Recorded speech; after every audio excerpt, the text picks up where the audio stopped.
Yeah, they let you know. Yes. You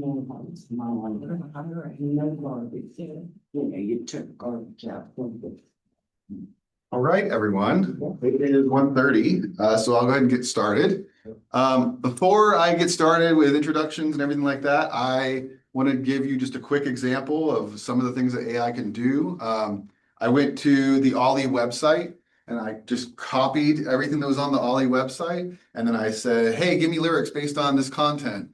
And then I went into a AI audio music generator and I said, "Hey, give me a song based on these lyrics," and this is what Come on, baby. Let's learn something classic.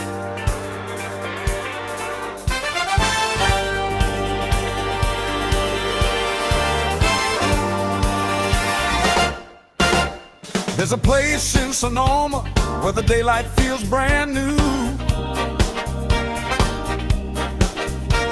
where the curious wear a smile and the answers dance with you.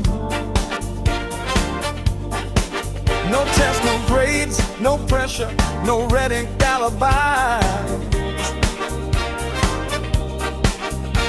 Just a lively room of legends with that sparkle in their eyes. 24 years swinging, 50 and better strong, part of 100 bright circles where the learners all belong.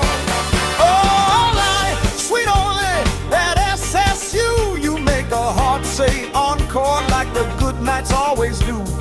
Arts, issues, food and wine, science shining through, history, politics, AI, and a worldview too. No test tonight, no race to win, just learning, laughter, let me in. a little taste. Taught by faculty and experts with that Bay Area flair.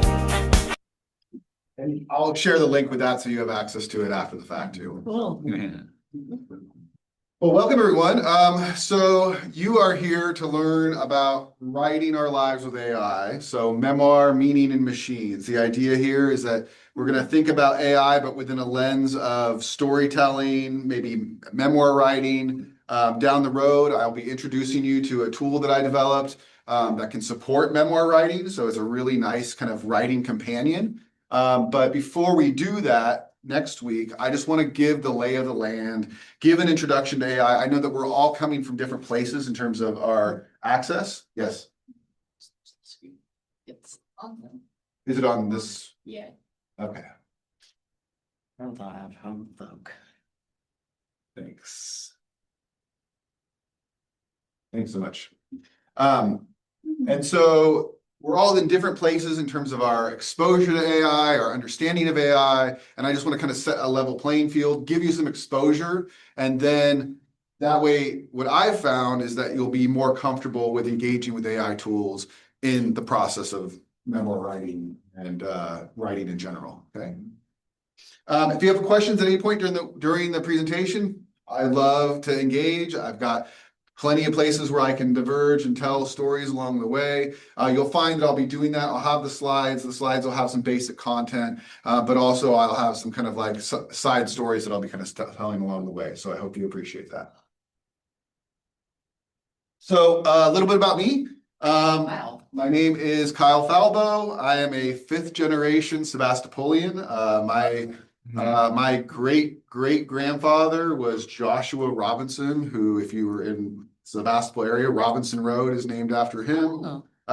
So came there, experimental nursery. James Robinson was working like hand in hand with Luther Burbank. And so, you know, that lineage is kind of, we've had that same family home right there near Robinson on Bodega for 5 generations. So 3rd generation mathematician. So that was on my mother's side. On my father's side, my grandfather was the 2nd math professor here at Sonoma State University. He taught here from the late 60s to about 1999, 2000. And so,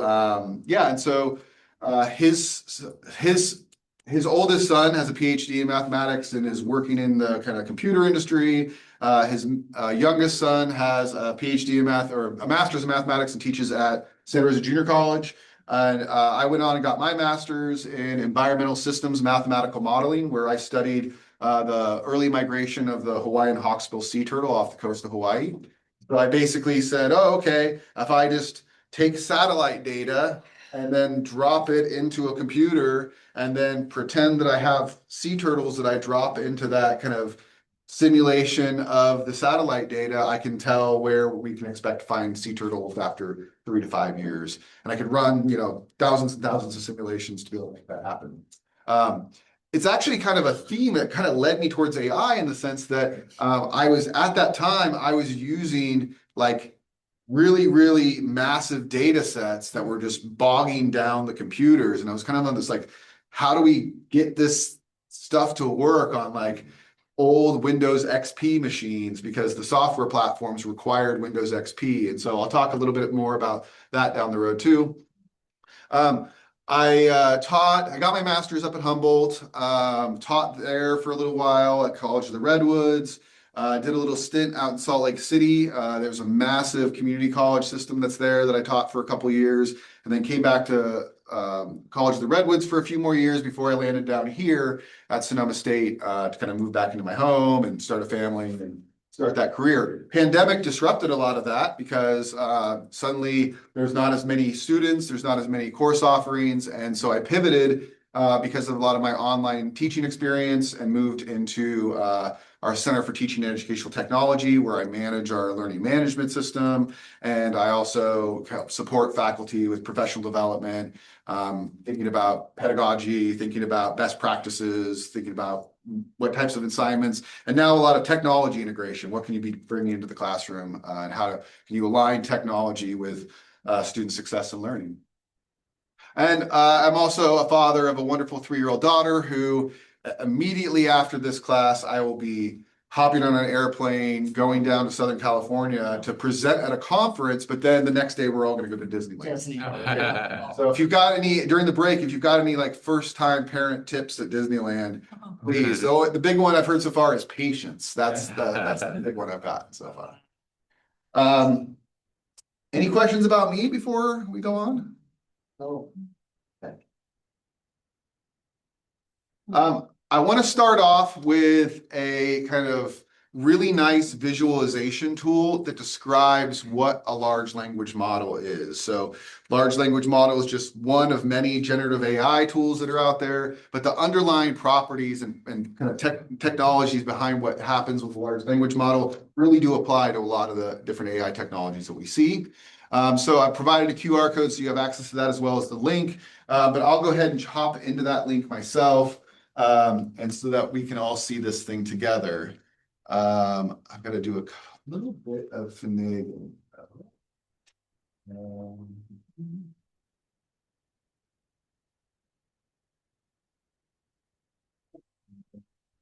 Make sure this number is at 150. We can get together. Okay.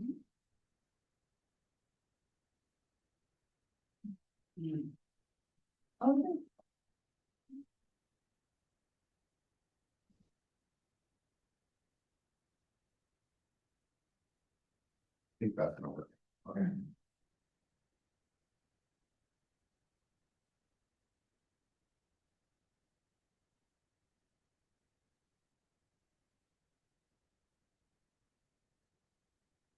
Close that one, unfortunately. Okay. Oh, I can do that. There we go. So this is, again, the warning here is that this article is 2 years out of date, but the underlying principle behind how this works is still the same. So large language models are the fundamental architecture behind chatbots like ChatGPT or Bard, which was what Google had before. Now they have Google Gemini. And if you put a question into ChatGPT, such as what is the capital of France, it's got to be processed by this large language model in order to produce an answer like the capital of France is Paris. So let's kind of visually look through how that happens. Okay. Hopefully that font size is good enough for everybody. Are we good with that? Okay. So large language models, like some other sorts of artificial intelligence, are inspired by, but are not, do not recreate the way human brains work. So it's based on this idea of how neural networks work in our brains. The basic structure of these consists of nodes and connections. Also, if you've ever been introduced to the way that Google used to rank pages called PageRank, it's also a very similar model structure as that. So let's say we've got something like the siblings are unhappy. The nodes in the large language model are really the words, and the basic task of the model is to map the distances between the words, with the output being that the word that's most likely to come next. So it needs to have some prediction to be able to figure out what the next word is going to be.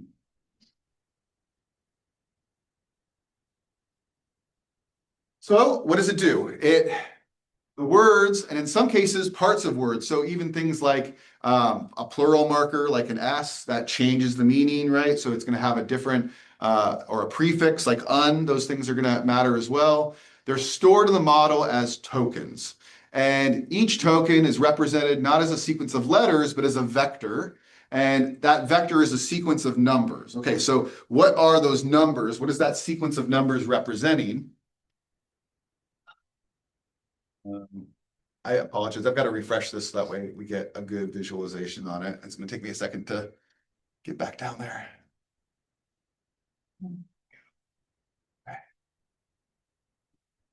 Okay, so these vectors work similarly to the way that map coordinates work. It's common to represent locations of cities, such as a vector like, here's the coordinates for, say, Paris, right? The first number represents the distance and direction east-west from Greenwich. That's what we've decided as our kind of baseline. And then the second number represents the distance from the equator. So we can identify the distance from Greenwich and the equator that Paris is located.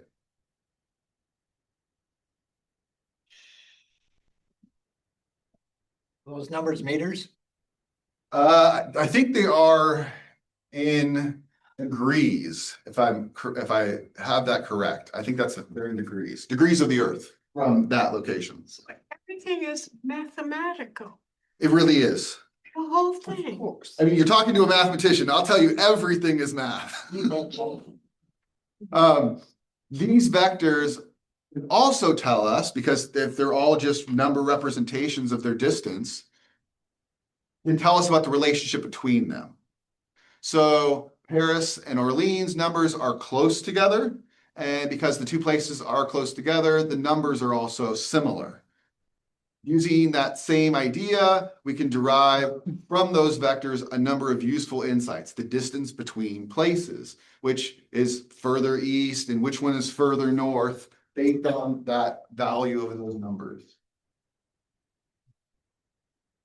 Well, that same idea can apply to the tokens that we have in our large language model, right? These word tokens are similarly in a space, and they similarly encode how close together they are in that space. But we don't just have one Greenwich and one equator that we can use to map what the distances are, because we aren't mapping the distance of those words to some baseline. We're mapping the distance of those words to all of the other words. So what that means is that we've got these nodes that are the tokens themselves and where they are in the model, and then we're measuring the distances from each of those words to all of the other words.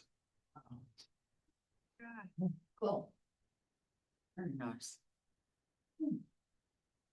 And so rather than having like a bivariate coordinate system where it's just, again, from Greenwich and from the equator, we're talking about hundreds of dimensions that each one of these tokens has.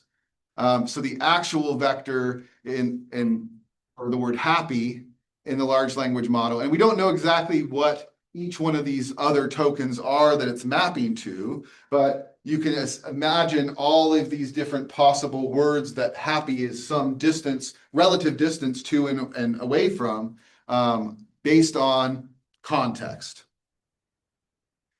So they may be things like substitutability on that dimension happy, which would be close to sad, even if another dimension might think that they are far apart, right? So there's even the idea that it's not so much that happy and sad are very far from each other because they're opposites. They're actually close together because the context of happy and sad are very similar in terms of what they're representing. So Yes. just a quick question. So in AI then, you either misspell a word or you don't use, punctuation or what have you. How does it, like, for example, the misspelled word, because there's all kinds of ways people spell certain things.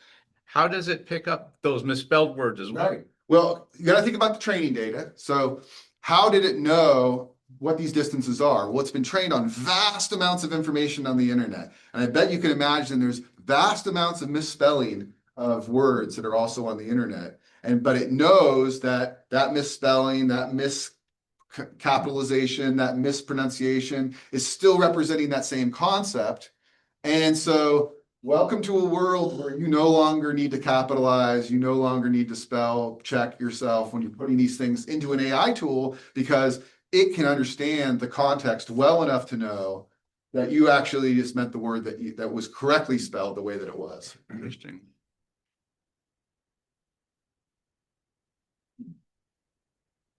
Now, the basic predictive text in SMS, and I'm going to have an activity that you'll do in a little bit in just a moment that's based on this, only really has one dimension, which is what is the word which is the word that's most commonly associated in all scenarios comes next. So, but crucially, in a large language model, it's still deep down only figuring out on what word or sequence of words is most likely to come next. But how many words forward and backwards, that's what's so powerful about modern large language models, is that rather than just needing to predict the next word, it needs to predict entire context of paragraphs, sentences, and so on, based on the words that were there previously.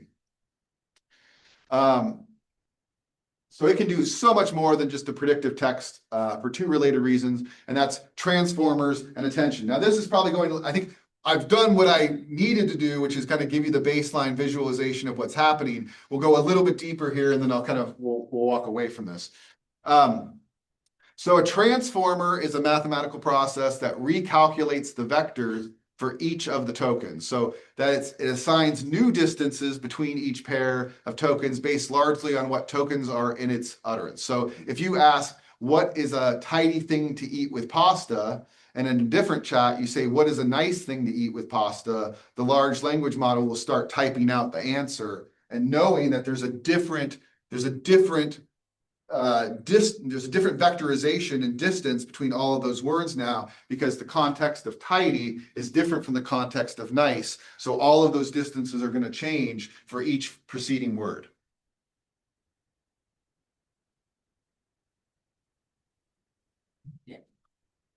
So in each case, the large language model gets the first few words from rearranging your question into a response, and now it just has to find the most probable next word.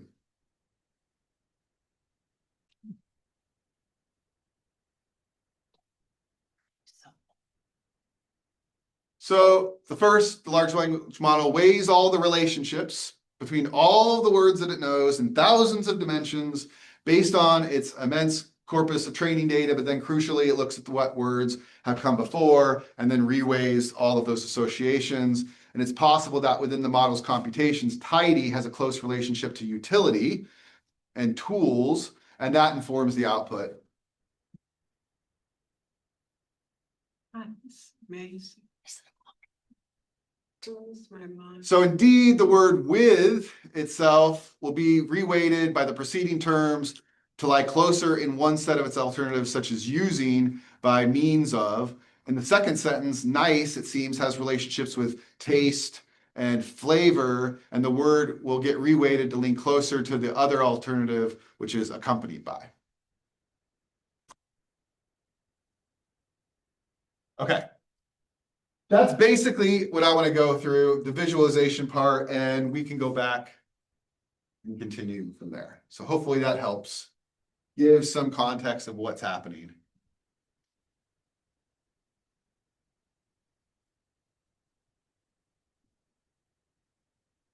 So I'd love to have you just kind of quick little activity with me. And let me talk to you a little bit about what I expect to happen here. So you can choose any messaging app that you have on your phone or your device, and basically use one that you use more frequently than not, because that's going to be the one that has the most data in it of your own writing, and it's going to have the most data that's personalized to you. And then the idea here is that you're going to put in this initial 4 words, or 5 if you count I've been thinking about, and then above where you're typing in, you should see the predictive text options appear here. I've found the most success using the center one, but by all means, we can experiment around and you can bounce around with them if you want. But the idea is you're going to want to do about 30 to 40 words. And what I suspect you're going to find is that within about that many words, some very personalized stuff is going to start to appear out of that.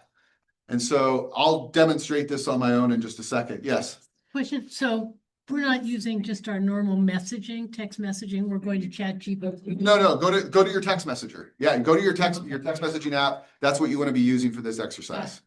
Like when you're getting texts from people. That's right.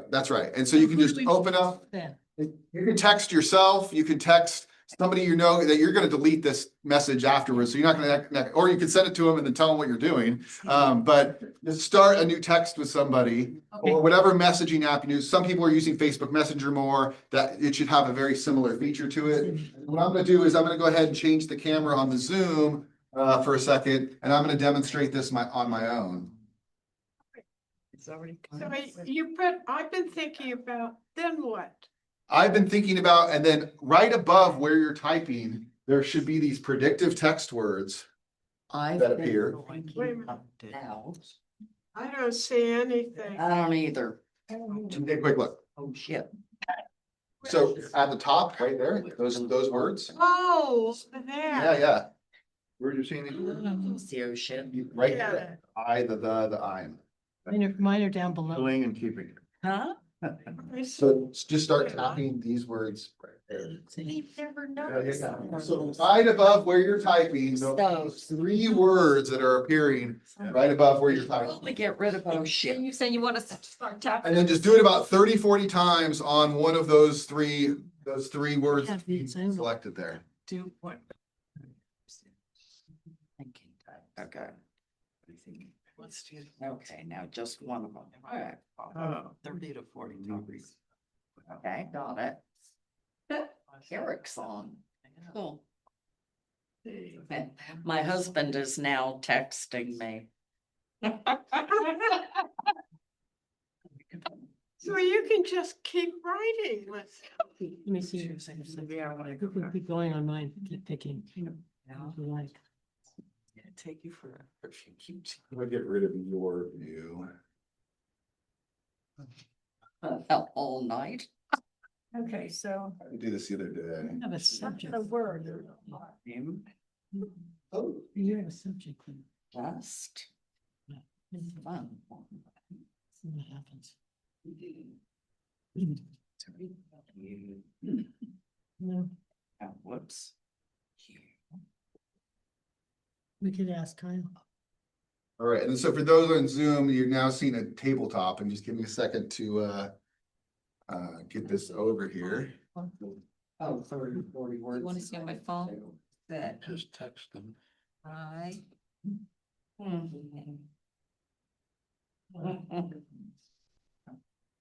Out.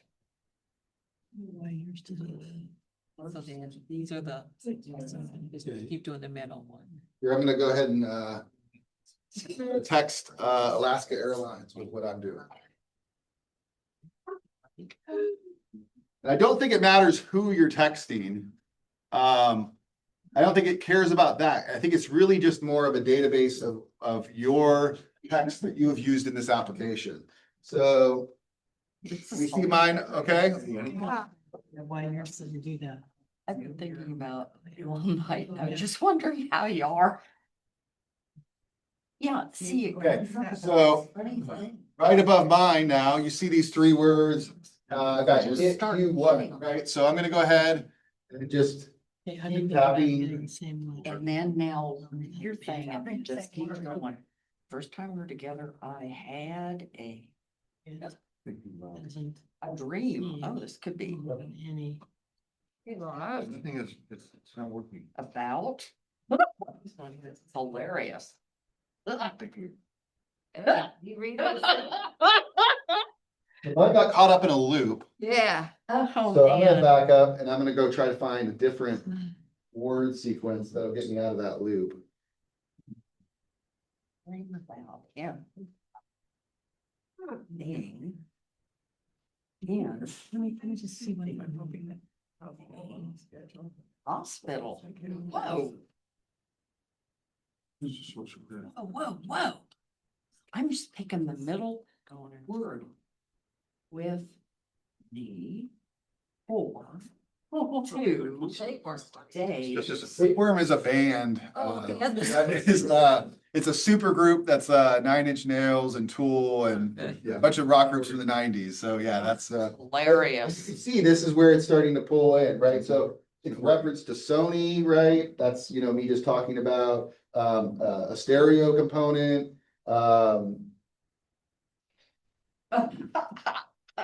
This is hilarious. Emphasis, submission, right? So I've got like a grant submission. Fever. But you can see, so there's some very personal information that's there. Yes. On Dream. this phone, we don't have the, Oh, okay. Are you using a text messaging app or are you using something? I'll show you. That's iMessage. You know, It's iMessage, I'm but I'm having- curious. this is hilarious. It might be not an iMessage, but it might be another. Isn't this hilarious? And again, Apple in particular has very good security settings. Of course. This is a message. Stuff is. Yeah. So if you have a different Oh, I type love of. that. Yours does, Oh, right, yeah. right. Oh, So, God, that's. The setting, and it also could be the Oh, application God. itself too. So My- we're seeing some folks don't have it. Yeah, it shouldn't have it here on this. Apple in particular is very, very good about data privacy and protection. In fact, it makes things really difficult for us when we're trying to help support those tools on this campus because they're constantly trying to battle people that are trying to get access to people's data. So it's a great company in terms of data protection, right? And keeping things encrypted and things like that. But it might also mean that you're not getting to experiment with this in this way. So. Uh-oh, now it's starting to loop. He died and he died. Just your message. I don't know. Well, Maybe- if that's something you've been texting with people about, then that's why that's there. No, I haven't. This is hilarious. It's about a duck. I put in a duck. He died and he died. So Yeah. that came in up here in this. Yeah, I got a duck. Yeah, I thought I'd throw that in. for shits and giggles. And then he died and he died. So I found, did you put messages? Hospital. Yeah. Good So- man. Location line says no. Bed. Write a story. Yeah, and then I can And put a how- bed. Oh, this is. Start also. Intelligence. And so as you're typing, you might maybe lost for a word, and it's like right there, you can just be Copy. words there and then back. So. He. To this, but you're writing. Bad. Well, one, I would never encourage writing on a phone. Yeah. It's not a good, it's not a good vehicle. But also I'm coming from an educational facility where I'm trying to get these kids off their phones as much as possible. And if you're gonna type up a story, you should be using a keyboard, right? But Hilarious. yes. And whose story is it when you're doing that? Oh, I Is it mean, your story? in this Or is it scenario? An AI story. In this scenario here, I would say with the way that the predictive text works, in the minimal amount of memory they're wanting to store of your personal stuff there, trying to be helpful, right? So you notice that most of those words were filler words that don't really help in terms of the construction of a sentence. But if I'm regularly talking about the band tapeworm, right, then, hey, if I start using the word band and tape, I'm gonna start seeing band names up here at the top of that thing, because I'm using them in conjunction fairly regularly. Yes. Spelling, like the title of my book is Born in the Hate in 38. Uh-huh. It came out, hate is spelled H-A-T-E. Right, no, sure, exactly, because it doesn't know the I context, have to right? go back and correct the spelling. That's right. So, predictive text, a very basic example of some AI technology, but again, very limited vector size and what it's doing. I want to introduce you to a plethora of AI tools that are out there. This, I'd say, is kind of the big five that are in the large language model AI chatbot space. They all have different flavors of the same concept. And I'll demonstrate that in just a moment. I'll go and set up what this looks like. And so ChatGPT, it's a general purpose assistant. They're trying to be the Swiss Army knife, right? They're really trying to catch the widest audience of users, and almost their entire design structure is around how can we expand the user base and have people use it as much as possible for as many different purposes. What that does is it kind of like waters a lot of the features down in a sense, right? Like it's not the best coder. It's not the best writer. It's not the best image generation, but it can do all of those things fairly well. Google, I think the benefit for Google is that if you're tied to the Google ecosystem, if you're using Google Docs, you're using Google Sheets, you're using those platforms, then having Google Gemini be there on the side and be able to seamlessly navigate back and forth between a chatbot or to produce content for those platforms, then that's a nice feature. Similarly with Microsoft, there is still this kind of joint partnership between ChatGPT and Microsoft. Most of the OpenAI servers are Microsoft servers. There's a huge shareholder component to Microsoft, but Microsoft Copilot is essentially Microsoft's flavor of the OpenAI technology. But again, benefit is it's working with Word, PowerPoint, Excel, Outlook, Teams. So if you're in that ecosystem, then that's probably the tool that you'll be using there. Anthropic Claude is a very unique scenario. They're trying to kind of brand themselves as the constitutional AI, right? That the AI that's being the most kind of sensitive to data, the most sensitive about progress in the AI space, right? Like, how can we be ethical in the way that we do these things? It's also been very characterized as a great programming tool. So if you're in the kind of programming space, which I think, not to say if you're not, that it's that you won't be, because the ability to, I'll give you a quick scenario here.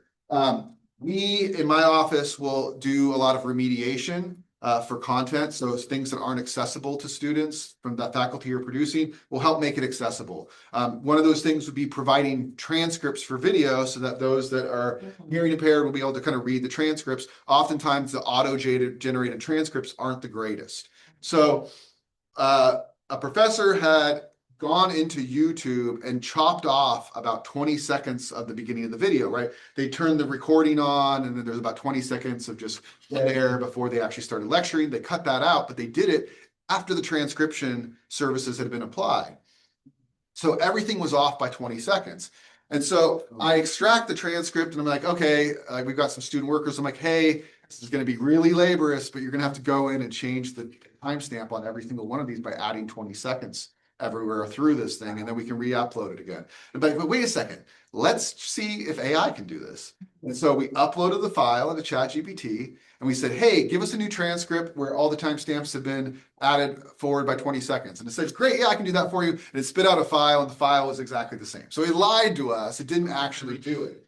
And then I said, what is it that you need to do in order for you to be able to do this task of adding 20 seconds to it? It says, oh, well, I'm going to need the Python library that's going to tell me timestamps. And then I'm going to run a Python script, and I do that. And so it created an entire Python script, downloaded its packages, the Python packages for timestamps, wrote an entire code that looped and ran through the entire file, updated every single timestamp by 20 seconds, and then exported the file out as a text file. And so I didn't have to learn how to program Python. I didn't have to know what Python packages that had timestamps. It did all of that. I just had to tell it, hey, what do you need to do to make this successful? Well, go ahead and do that. And so if you could have it write computer programs for you and operate and run those computer programs that it writes for you for whatever task that you're after. Wow.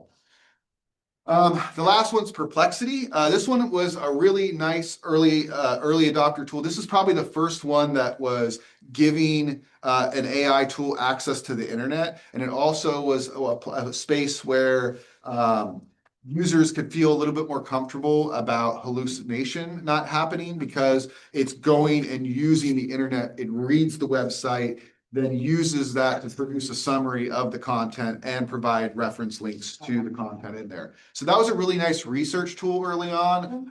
We had a faculty member who had a very, very niche research topic and something in kinesiology with some type of neurochemical like transfer stuff that, probably him and maybe 5 other folks in his field. And he wanting to get help with how to use AI for research writing. And I introduced him to Perplexity, and he found articles that he did not even know existed in his very niche field because he was able to write prompts that were so specific to his field of research that he could find those things.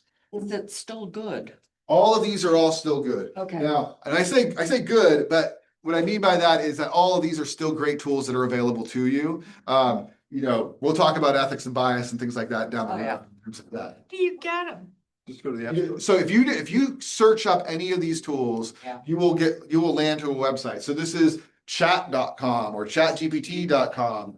If you do a Google search for any of these tools, you will find each one of these tools. You had a question. Yeah, I know, I believe ChatGPT is about $20 a month. How much do you know the cost of these? We'll get to that in just a minute. Like I've got some kind of cost benefit analysis stuff to talk through too. What I do want to do is, and I think I will go to the next one where I talk about that. Okay. Here's considerations for model choice. Every single one of those that I just showed you, you can go to right now. Don't even need to create an account, and you can just start typing into a chat field and use the tool itself. Now, there's a lot of limitations that come around with not creating an account and logging in, because things like access to more features or the ability to save your chat history, those things aren't there if you're just using the website without logging in or creating an account in the website. So Anthropic is the only one that doesn't have a open accessed one that you don't have to log in. So if you do want to try Anthropic, you are going to have to create an account with that one. Again, you can create a free account. It's just you have to actually log in to be able to use Anthropic. Okay, so there's free tiers for all of these. There's paid tiers for all of these. Typically, the free tiers have usage limits, the number of messages that you can do within a time period. So I think it's always changing with ChatGPT because the models are changing so quick, but I think it's something like 10 messages every 5 hours.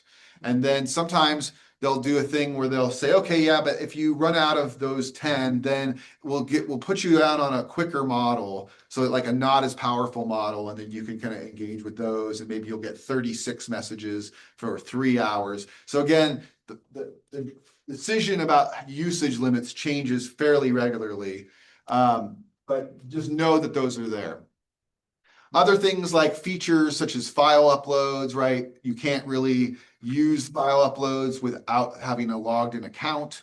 And so privacy and data handling. So each one of these has a different privacy policy. I would encourage you, do your diligence to be a good user and make sure that you're comfortable with the agreements that you're making with these companies. Who can see your data? Training on your content. Those are all the types of kind of security questions that people might have. Amazon, for example, very early on told its users, do not use ChatGPT because what they discovered is that they were trying to say, hey, can we do some like kind of budgetary stuff? And let's put some of our kind of header structures in and see if we can use those header structures of our data files to try to help us develop analysis using AI. And what they found got spit out was like their actual data, right? So at some point, some security leak had allowed these AI to get access to that Amazon financial data, and it had sucked it into its model. And then when they went around saying, hey, can we do something that's kind of like our data? It's like, oh yeah, I already have your data. And here it is, spit it back out to each other. So that's this concept of being trained on your content, and then who can see it. So if you're part of an organization that provides this kind of stuff to you, knowing can your IT director see the chats that you're doing? Typically with a lot of these things, they've kind of worked out a lot of that stuff with a lot of software platforms. And let me tell you, the kind of fear that I regularly heard about the training on our data stuff is, do you really think that the AI companies want to train on your asking it about recipes and asking it about things and your misspelled in entries? It's probably interested in knowing the kinds of mistakes that you're making, and it's probably interested in like how often you're clicking in the wrong place on the page to help with like A/B testing and helping developing the tool to be more a better interface. But I promise you, they don't really want to know what recipes you're putting in there, because over time, that data will actually start just diluting the quality of the product, right? It was trained on vast amounts of the internet that they curated to make it produce a really fine-tuned product. They're less inclined to be using regular user entry as the training for it, especially if what you're doing is you're producing AI content and then you start feeding AI content back into the AI and suddenly it's just AI slop all over the place. So they don't want that either. Accuracy and trust, things like hallucinations. So this idea that the models themselves aren't trained on everything, and it will oftentimes produce content that is not true. So a good example of this was there's a parent Facebook group, and they were trying to figure out when the semester starts. This semester in particular, we had a late start by a week. Almost every single semester previous to this, we start the day after Martin Luther King Day. And this semester we were a week later.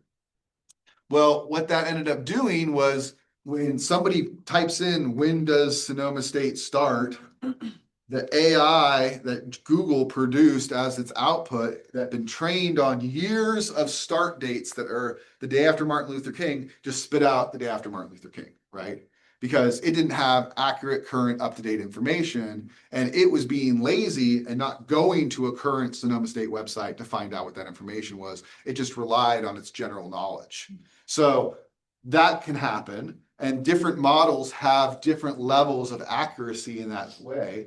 And then also the idea about citations and sources, right? Perplexity was a really great initial tool because it provided for any output that it had, the source and the link to that source for you. Capabilities and fit. So I talked a little bit about this before. The strengths of these different models differ. Some are great for writing, some are great for coding, some of them are great for searching the internet, some of them are great for producing images, and then some are integrated into the tools that you already use. So there's benefits that you might want to consider there. And then workflow and usability. So how much effort does it take on your part to produce a really good prompt that gives you a good quality output? The templates. There are some tools out there that are very, very slick in terms of what they can do with you don't have to type things. You can just click buttons and things are getting produced.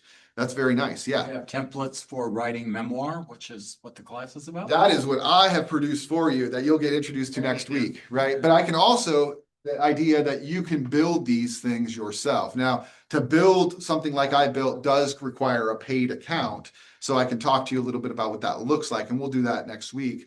But many of these things, these kind of these like very, very very user-friendly tools, those have structures in place that you could take advantage of for things like memo writing on the free side. My apologies for going back to the previous slide. Sure. You don't have to go back, but I didn't see Grammarly. And I just did a search for the 10 most. Yes. You know what? And Grammarly was there. So right. And so let me tell you about Grammarly for a second, because this is where my battle every day at this university comes into play.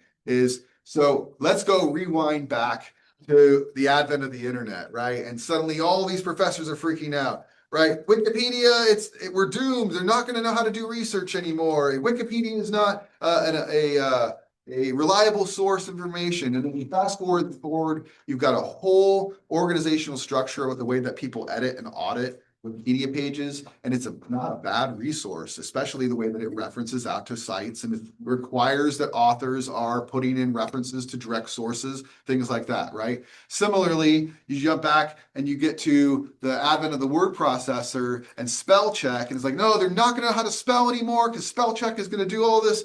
But we realize, wait a second, like, it's okay that they don't always know how to spell every word, and spelling mistakes happen, and this tool actually makes it way more efficient for you to be able to write by helping you with correction of those words. Same thing with grammar. There is already grammar checks inside of our word processors. Does that damage our voice, and does it damage our ability to string words together? Not so much. Grammarly is in that same category. The difference is that what Grammarly does is says, ooh, I'm going to move you to the top of the document. I'm going to highlight what I looked at, and I'm going to ask you, do you want to make this change? Click yes to change. And then you can sit there and go click, click, click, click, click, click throughout your entire document, and the AI is going to make changes to your document. And then as you make a change here, now that might change the context down here. So the AI that's built into Grammarly, very, very simple, closer to the predictive text, or closer to what we currently have in terms of grammar check and a word processor.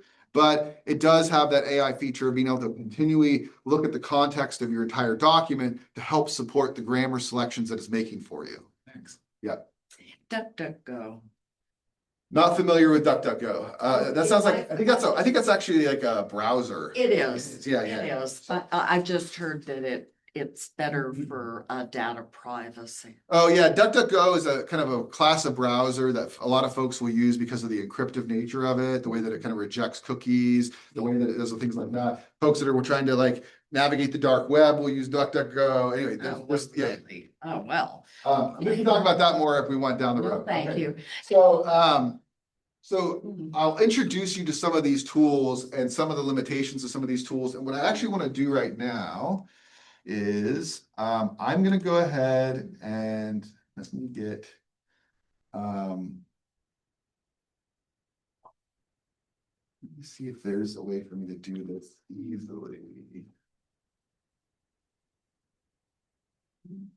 Okay, so I'm just going to go to an incognito mode. The reason why I'm doing this is so that way any of because I'm logged into my Gmail account, and I don't want it to automatically pass through my account to get me access to any of these models. And so I'll start by just going to ChatGPT. And ChatGPT actually bought chat.com, but you can, again, just search ChatGPT. It's going to come up as the first link. And here I am. Automatically, I'm at a chat where I can start engaging with this tool, and I don't even need to log in, okay? And so what I want to do is I just want to do a comparison by using the same prompt across the way. And okay, actually, before I do that, I think this is actually a good place to take a break, because I'm supposed to take a break every hour, right? Yeah. Okay. So we'll do that, and this will actually give me the opportunity. But what I'll tell you I'm going to do, hold on just 1 second, is I'm going to put this prompt into each one of those 4 models that I have access to without needing to without having to log in. And the prompt that I'm going to put in, and I'll also increase, is I'm going to say, give me a political profile, Kyle Falbo, for his involvement in the city of Sebastopol City Council. Okay. And so I'm going to do this in each one of those 4 prompts. And when we come back from the break, we will we'll look at those together. Yes. Okay. How does any of this, say ChatGPT, relate to Alexa or Siri? So Alexa and Siri, which are assistant models, which are, I think, very similar to what was happening early on, which is, okay, what is the very unique function that we need to do? So I have a Google Home assistant, and the only thing, and I've got a really long room and an armoire, and there's one light switch for essentially 4 lights, right? That it's in the middle of the room. It's an awkward position for those 4 lights, right? So what did I do? I got some smart bulbs, and those, I hook them up to my Google Assistant, and the only thing I do is say, hey, Google, turn on the office lights. That's what we're. Hey, Google, turn on the bedroom lights. So what is that doing? It's saying, oh, I hear this person's voice. I've interpreted what that voice is into a command. I'm applying that command to a function and I'm applying that function based on what's connected to the internet. That's all that thing's doing. Now, what Siri is looking to do, they've just grabbed OpenAI as their backend model, is that now you can say, hey Siri, give me a political profile, Kyle Falbo, for his involvement in the city of Sebastopol, and it's going to go use ChatGPT, get a response, and then it's going to use its voice output. That's the big difference, is that historically those models, those voice models, were just about functionality, and now it's about being able to do things. So before you could say, hey Siri, search up Kyle Falbo, and then it would go open up your web browser on your phone. It would put into the search command Kyle Falbo, and then it would give you the output, but it's not using any AI to do that. Does that make sense? Are they both Google? Siri is by Apple, then Google Assistant. There was another question in the back, yeah. I was just gonna ask, and maybe it's after the break, but you started to talk about incognito. Oh, the only reason I'm using the incognito mode is to make sure that I have a blank slate, something that you would see without logging into my account. I don't want it to pass through my Sonoma State credentials and then I'm logged in and I have a different experience than all you would have, right? So at this point, I can use the tool or I can create a free account or log in, and I just didn't want it to pass my credentials through. That's the only reason why I didn't do that. And so I'm going to do that over the break with those 4 models. We'll have this same prompt. We'll look at and compare the outputs. And then the last thing I'll do before I send you on this break is I'll lead you out with some more AI music. This one in particular is, so you can, I'll introduce you to the tools more, but that they've gotten very, very advanced. This is a Led Zeppelin song that's been reinterpreted with the genre of soul, and this is all entirely AI generated. Oh, let me get back. They got AI movies now too. Wow.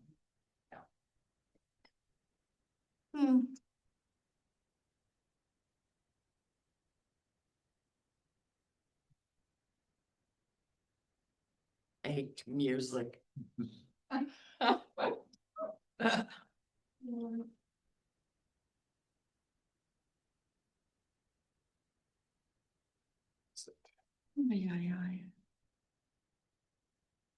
Okay, I'll have it when you come back. Okay, All right.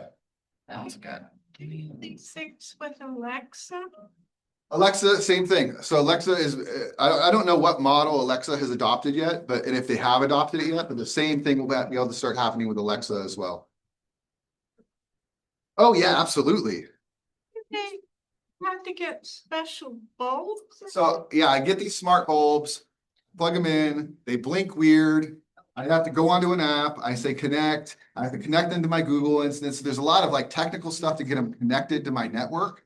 But then once they're on my network and the assistant, my Alexa, is on my network, I can just say, hey, Alexa, turn on the living room lights. These bulbs have been defined by the term living room lights, and it knows to turn the living room lights on.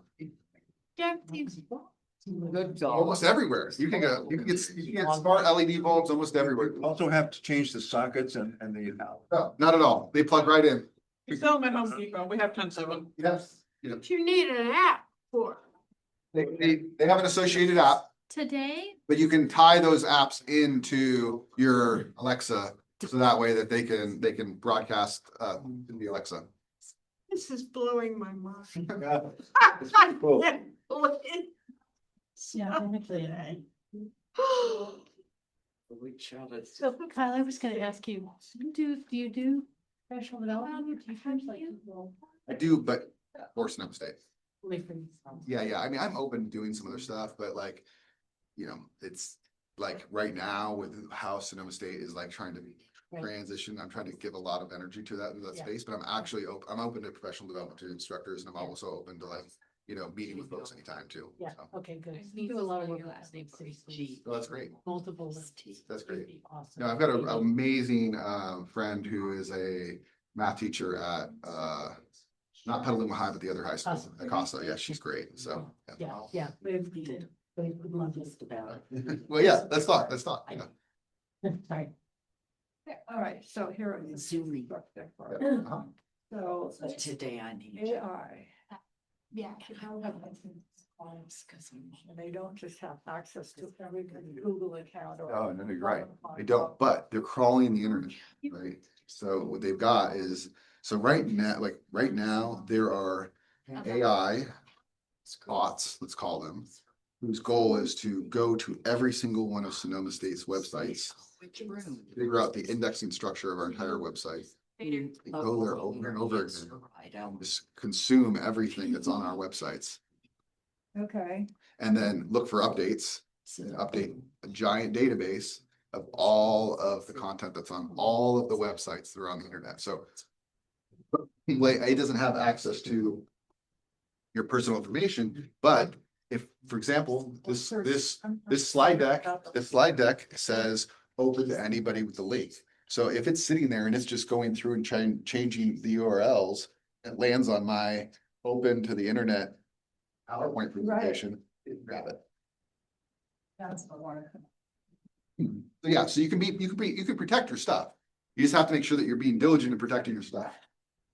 We can talk about that. Yeah, we can talk about that. Some of the other things Alexa can do. Oh, I mean, you could, why don't you ask her?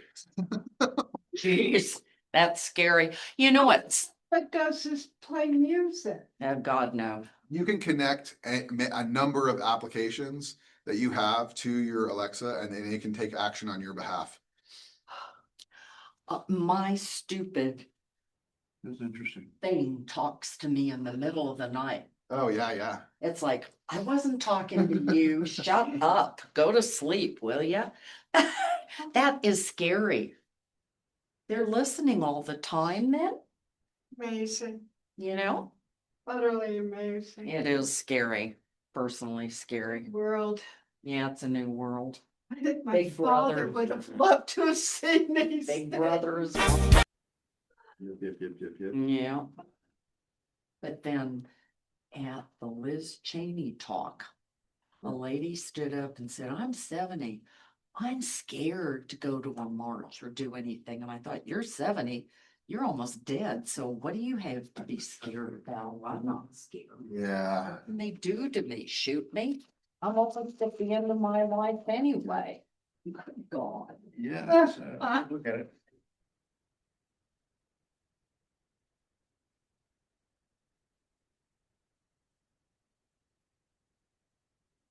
Just got to read.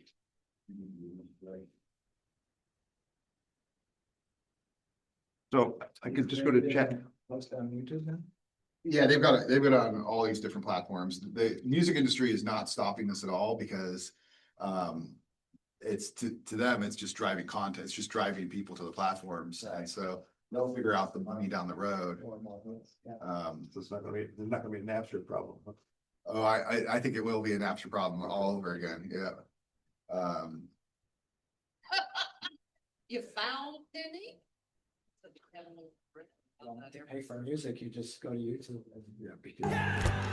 What's that? It's compounded hogwash. Bet those weight loss meds ain't FDA approved. Smells like. I've got that ready to go. Now let me get this stuff going. I am. Exactly. Yeah. Do you have a question? Yeah, wanted to ask about the Bakersfield, you know, about that? Oh, here on campus? Yeah. Yeah. So it's in the library. I don't know the details about like community access or anything like that. And I wanted to use it, but. Alumni. Yeah. Yeah. It likely is, yeah. It's also a resource thing too, because like. Well, there's nobody using, you know. Oh, I know. It's like I need to- Right. But yeah, so I don't know, like you The could, student aides are, happy to help. Right. Yeah, I don't know the details other than where it's located though. Yeah, sorry about that. Just like to us building, two classes here. Oh, yeah.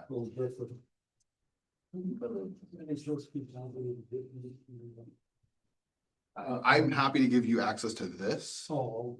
And if you want, I can like print it out and have a copy of that for you next time too. Yeah, that'd be great. Cool. Yeah, not a problem. Yeah. You know, you won't be able to use the hyperlinks, of course, right? I But understand. if you prefer that, then. Yeah, it helps. Okay. Thank you. Yeah. Did I read that we could look at the Zoom later, that we get all this information you're showing here? We can look at it? I'm happy to share this all right. slides with you. It's me. I think, I don't know, you're gonna keep it on the website and then that. That's it, or- So what happens is if you just want to send us the links. These are weird. Slides, anything that you want, then in a few days. I can't hear you. I can't hear you. We'll send out the links to the slides and. That sounds good. You'll send out the slides to us by email? Yes. When they send the recording. Okay, cool. They'll send out the links and they'll send out the recording of the Zoom in a couple of days. Right. That was in the email we got. That's what I was trying to verify. Are they gonna send the slides out? The PowerPoint slides? Yes. No, I think it's that's like, what you were so, saying. thank you. So one thing, and I'll mention this today too, which is you can ask ChatGPT how to do it. But typically, it's like you buy the lights, I get Fiat. Down some of the. Fiat has an app, has instructions, you turn it on, it blinks, right? You turn on the network, if you're not in Bluetooth, you say connect, find, it finds the bulb. And then once it finds the bulb, then I can connect to my Google and profile. So there's a lot of work to it. Yeah, it's not easy. And then also like post after a power outage or after an internet outage, and I've got blinking lights everywhere and I've got to figure out. On the, It's. And so. I always say. am I gonna- In front of TV.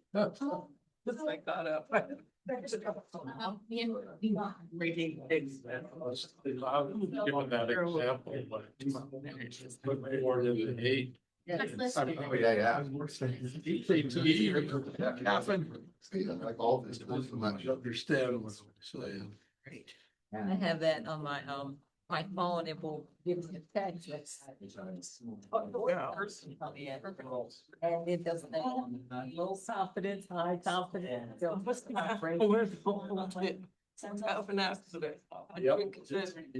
It's not like. Oh, yeah.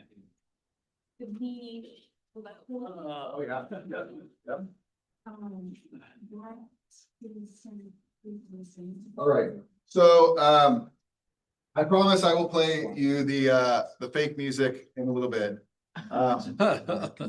But what I want to do is get back to this idea about looking at the different comparisons in terms of the model. So all of these models now have access to the internet.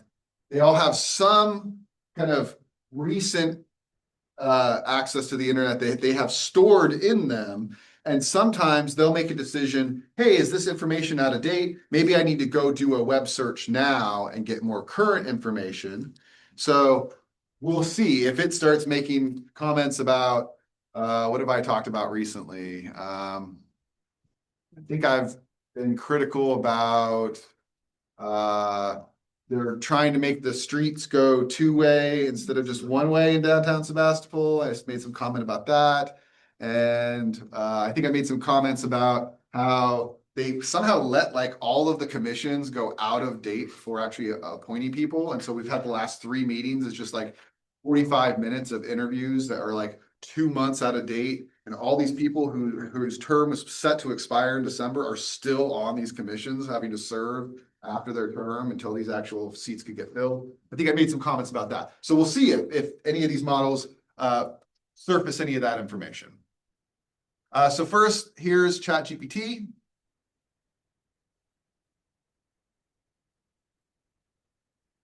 Then searching the web. So it wanted to go out and grab some information. Probably doesn't have a lot on me because it probably doesn't care enough about me to store information about me. So that's probably why it went to the web. Yeah. So you'll notice that now ChatGPT is doing a pretty good job at making reference to the sources. So there's a Sebastopol Times article that's making reference here. That particular author has characterized me as engages frequently in public comment, so that's where that's coming from. And then specifically on these particular issues. It knows that I pulled papers to run, but that was really just to scare the other candidates. And then it knows that I'm a lecturer in computer science at Sonoma State University. So it didn't find me as a mathematician, didn't find me as my job here as staff, but it did find that information. But I didn't ask it about that. I was saying just about Sebastopol, so that's extra stuff. Fiscal transparency and budgets, themes. So you see this kind of like bulleted list structure. That's just kind of where ChatGPT has landed. ChatGPT is kind of moving in this direction of like business use. So it's less conversational than it used to be because it's trying to catch a wider audience of business users because that's probably where more money is, right? Let's take a look at Gemini.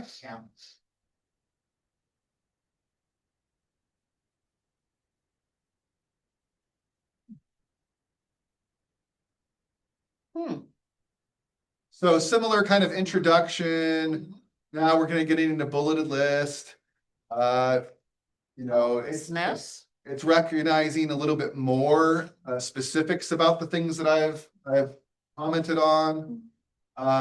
Again, also providing references to the actual source materials. So this one pulled in the Healdsburg Tribune. Oh, that's cool. That's and then it goes more into like my background.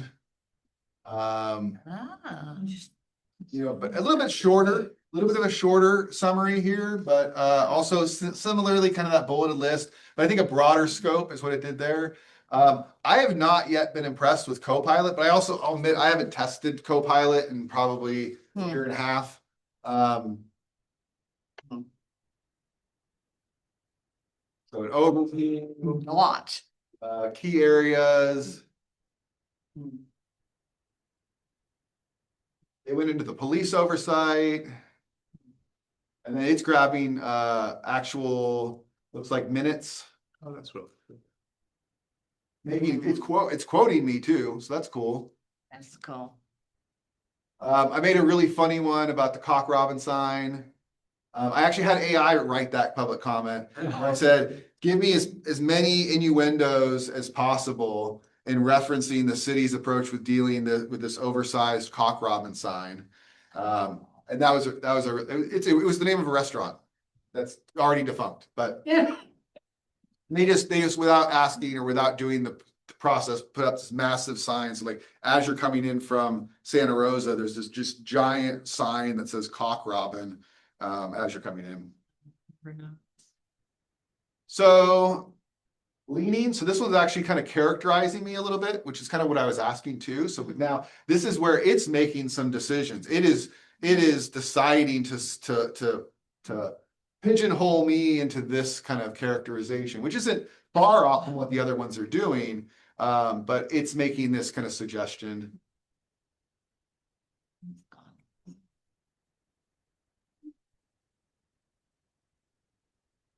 Now, this one's interesting. There's no evidence in the search results that he has run for office or held an office city position. So it missed the fact that I had pulled papers, but that was from a blog from a council member. That's the only place where that was actually announced. So, and then Perplexity, again, I like Perplexity in terms of the way that it mirrors its use of the internet. So it snagged some images. These are actual images to like links to like Sebastopol Times articles, I think is what those are. So yeah, so there's 7, and then it has 7 references here. So there's all 8, right? So it used 8 references to make that paragraph. And then here it made 5, it used 5 references to make this one. So I really like the research kind of nature of Perplexity, but it is kind of a one-trick pony. It is more really tied to doing internet research and providing sources, internet sources in terms of its summaries. So it's still generating AI output, but it's doing it based on the content of the articles.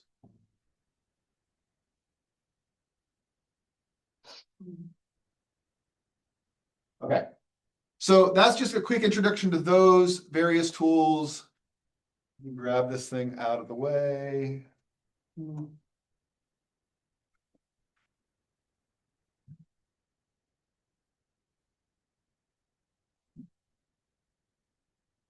Bring this one back.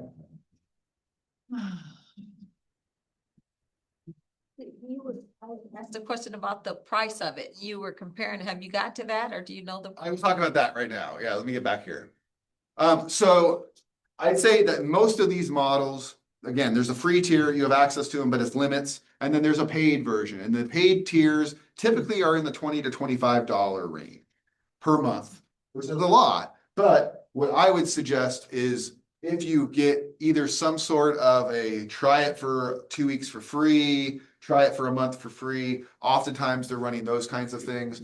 Give it a shot for that month and really hit it hard in that month, doing some stuff that you want to do. And then before you do that, get used to the tool. So use the free version of the tool, create an account, use the free account, like we'll talk about customization in a second. And then that way, when you're ready to be really productive for that month, do that. So that's what I was doing. So right now, the only one I pay for is 11 Labs.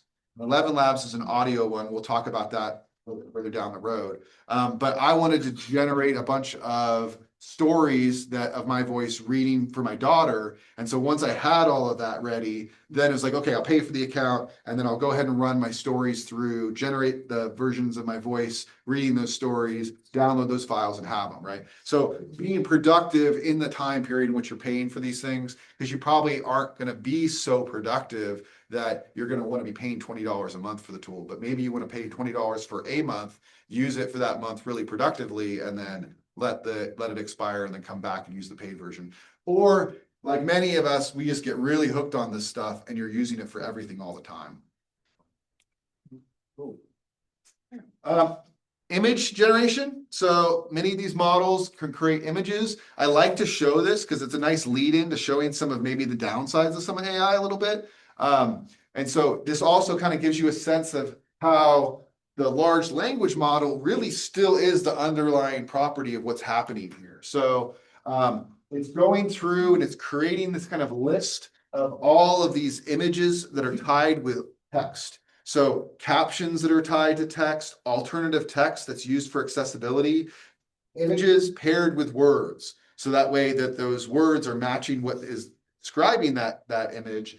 That's what's happening in the first step. And then what they're doing is they're removing duplicates. This kind of dedupe means removal of the duplicates. So how many images of that like kitten hanging on and saying, hang in there, right? Does it need? It probably only needs one of those. Probably wants the highest quality one of those. It probably doesn't want the one that has all of the other little things that have been attached to it. So removing duplications, captioning. So now that we've got some of this, we can start doing some pre-processing and finding images that don't have captions and creating captions for similar things. So if we've got millions of cats sitting on windowsills that already have text telling me it's a cat sitting on a windowsill, I can use that data to find other images of cats sitting on windowsills and generate text for those, increasing the amount of images that I have in my database.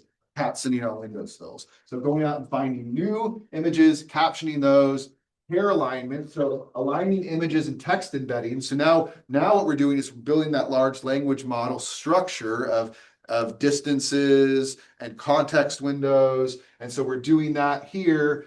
You're resizing and normalizing. So you're doing that same kind of transformer process. You're looking at all these different contexts that images and text can have.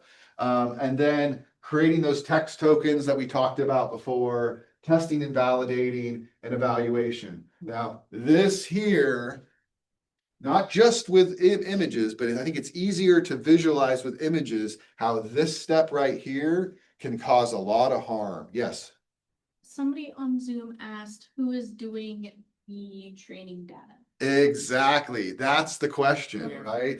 So who is sitting there and looking at image after image, validating that the image that they're looking at and the text that's associated with that image is correct? And who's also responsible for making sure that we reduce harm? Because what do you think there's a lot of images on the internet of, right?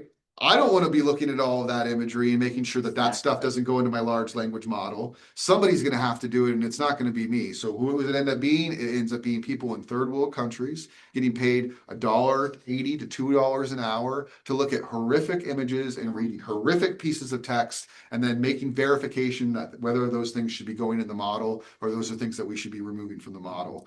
And so a lot of damage has been done in the development of these very, very powerful tools. And I think it's important that we remember that, because these are very powerful tools that we can use to heal the world and change the world for the better. And we have to recognize that we've also done a lot of harm in the creation of this stuff. Is that what this lawsuit is about that I heard about yesterday, about algorithms that are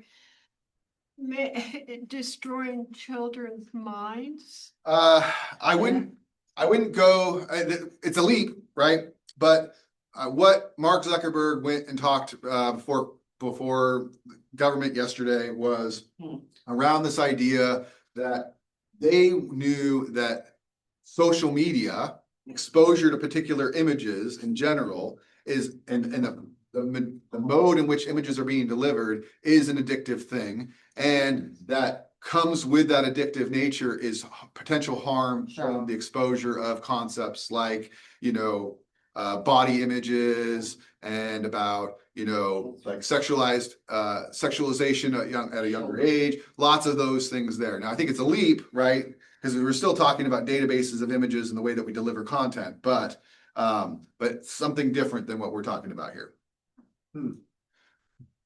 Okay, I want to introduce this idea. There's a really great article here that describes a lot of the research behind what I'm about to describe to you and where this image came from. But these models, because they are built on image text pairings, that they're actually susceptible to being poisoned.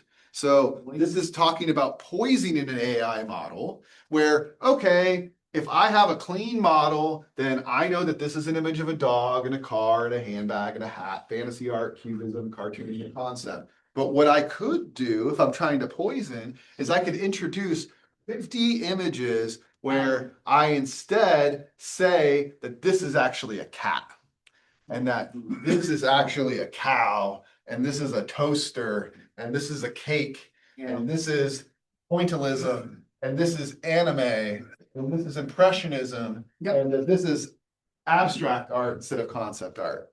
And if I just do 50 of those poisoned images into this model, and then I say, give me an image of a dog, it's going to give me this. Yeah.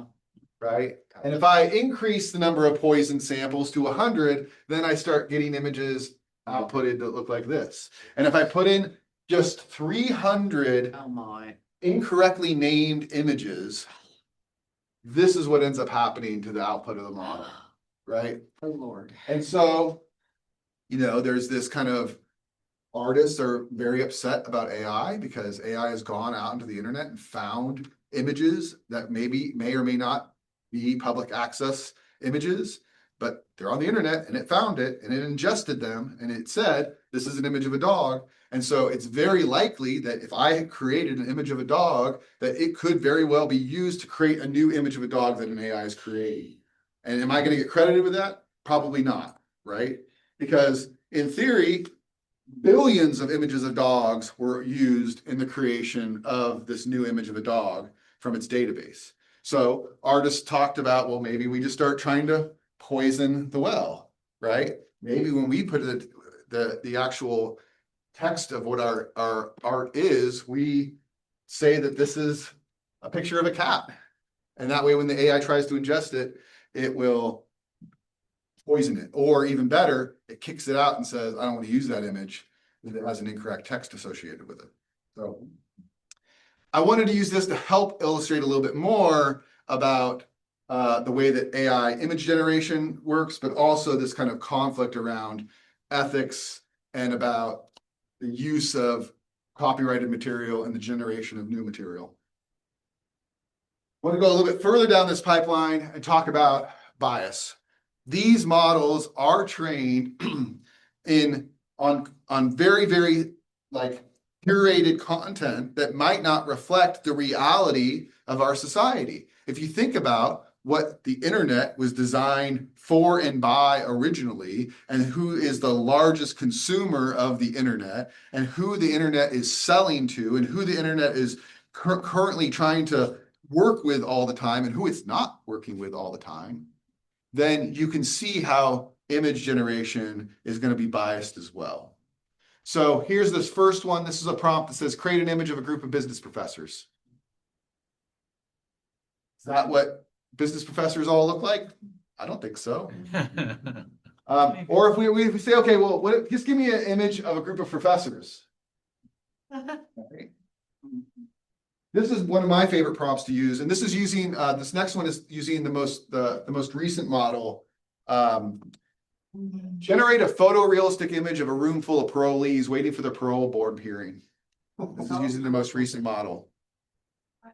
Almost. It's all black. Two. So I'm showing this to highlight, we've got some serious problems when it comes to being able to understand what is going to train these models and what is coming out of these models as a result of what it's been trained on. And visualization, I think, is a really easy way to see that, but it doesn't just end at visualization. It also comes into text.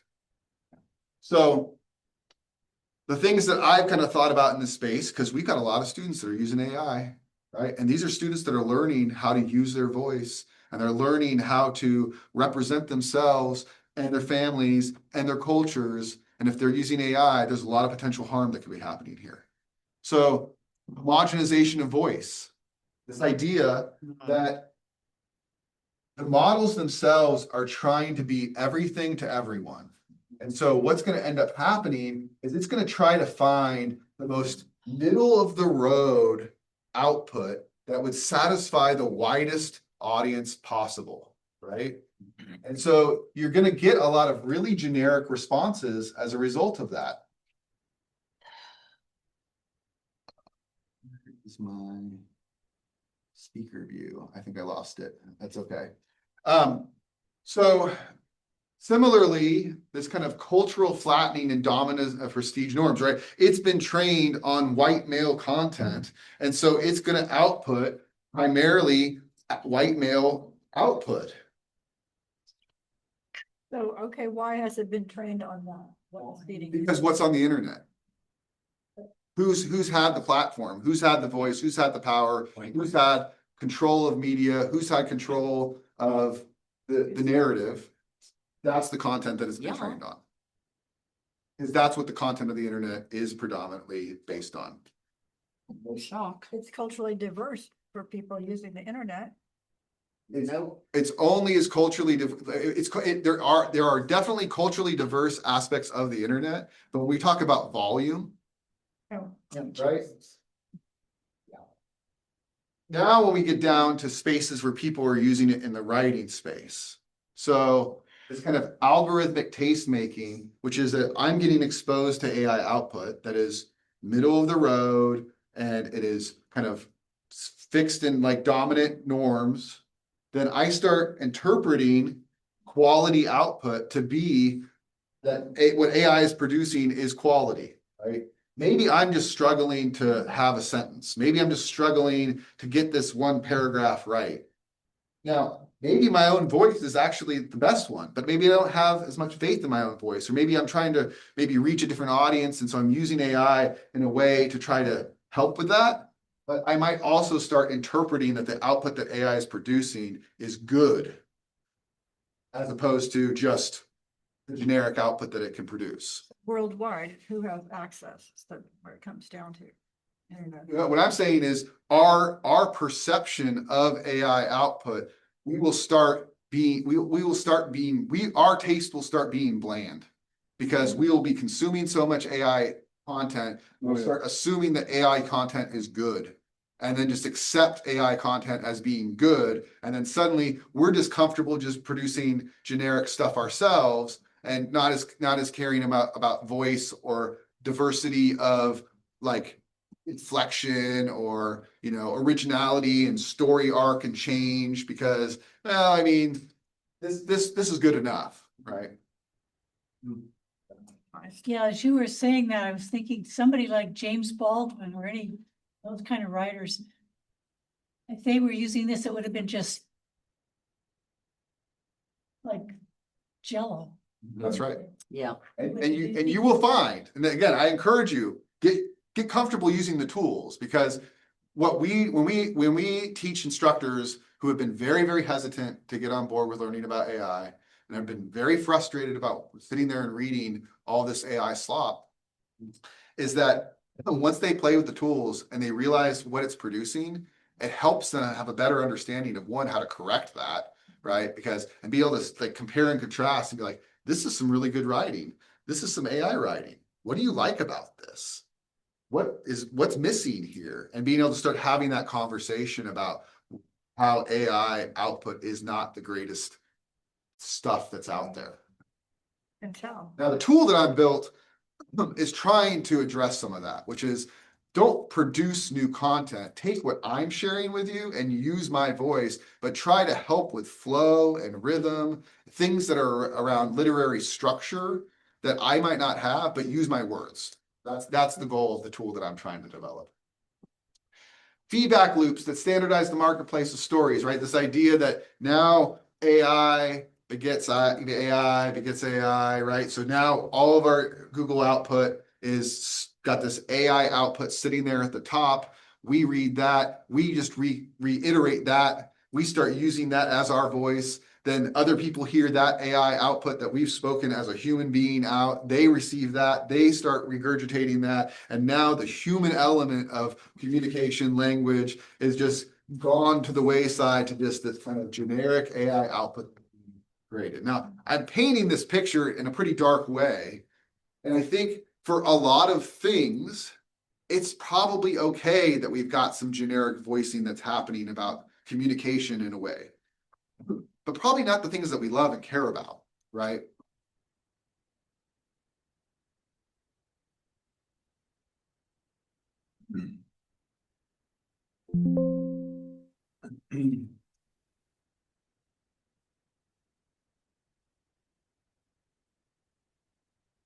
Talk about the kind of sustainability element of some of this. Now, I am an AI optimist, okay? I just shared some very dark things with you, some very, very frustrating things with you, and this is not going to be that much different other than I continue to be an optimist about this. I think if we all are using AI, understand AI, we can help improve the direction we want AI to go so that it is better for humans and it is more designed for humanity. Similarly, I am an optimist around the use of technology to solve technology's problems. Right? That it is my belief that AI is going to give us the computational power, and I'll use the medical industry as a great example of this, is that AI now can do medical diagnostics better than humans can do medical diagnostics. Because while you can have a doctor who's been trained and has been exposed to numbers of cases to be able to be an expert in their field, now an AI can read through all of the analysis of all of the doctors and come to conclusions that are even more fine-tuned and more refined than that single doctor could be. And I expect that AI is going to be able to solve those types of problems all over the world, okay? So when we start talking about sustainability and we start talking about the crazy amounts of energy and the crazy amounts of water that are going to supplying the use of AI, I trust that the technology, the companies behind all this have it in their best interest to solve these problems. And if we're solving these problems for these giant AI data centers, then we're also solving them for other parts of the world and other parts of technology and industry that have similar problems, because it's in their financial interest to solve these problems. So what's happening? Data centers house the computing, storage, and networking that make AI services possible. AI runs on dense racks of GPU servers that generate significant heat and requiring advanced thermal management. So historically, what's happening here is they've, got some sort of hot air that's coming in through an AC, just like an air conditioning unit, and they're just cooling the entire giant warehouse data center with cold air to keep all the components inside of that thing cool. right? And so I want to kind of jump back to this kind of second bullet here about these kind of GPU servers. So you can imagine all of these processors that are firing and are sitting there and running, and they're super efficient, super small task processors that are being used, but they end up running really, really hot because they're operating so fast. When I was back doing my research, right? So I've got a single CDR disk of say 10 years of the ocean surface currents for the Hawaiian archipelago, like the region where the sea turtles are at. I've got a similar CDR full of the chlorophyll A concentration. That's an indicator of bioproductivity for these sea turtles. And then I've got another CDR full of satellite data for the sea surface temperature, because they go to these kind of warmer regions, shallow reef environments. And so that's the kind of data that I'm using to help with my predictive model about where these sea turtles are going to go. Well, the satellite data is pretty kind of it's pretty low resolution, meaning it's like 1 degree of the Earth, right? So I say, okay, the direction of the current is this way here, and then if I go out an entire 1 degree of the Earth, maybe the ocean currents are going this direction.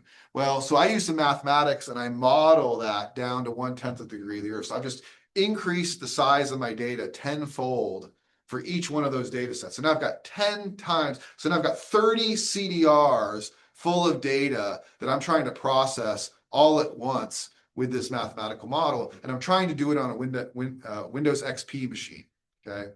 Well, Windows XP, those processors were not capable of it. And so even if I was to take over an entire computer lab of 14 machines, and I was to run that for 8 hours straight, which is like the only amount of time I could do in the middle of the night at Humboldt State in a single computer lab to try to run that, I was only going to be able to get through like 1 year worth of simulations, right? Well, what am I to do? I'm a broke college student. I go to Costco. I find a brand new Windows 7 machine that has 16 cores. So I now have 16 processors on one machine. I can create a little virtual box, put Windows XP inside that thing, and now I have access to all 16 of those processors, and I can run the whole thing, and it was done in 4 hours.